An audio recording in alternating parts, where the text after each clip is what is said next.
Mám si zabalit kufřík? Promiňte, jsou tu páni rodiče? Jo, ale nejsou mý.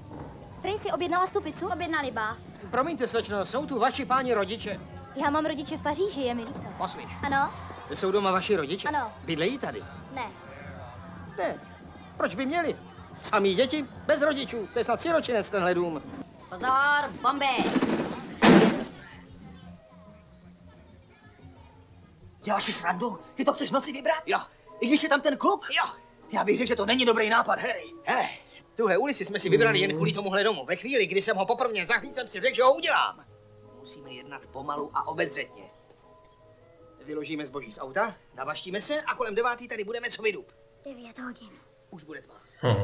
Jo. Děti mají ze tmy strach. A ty se taky bojíš tmy, Marve, to je jasný. To je můj dům a já ho musím ochránit. Ne, to udělá hrdinu.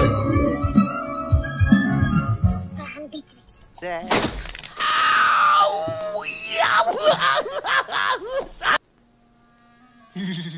Ahoj.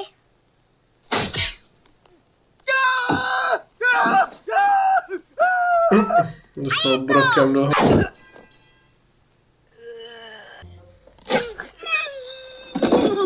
No, zase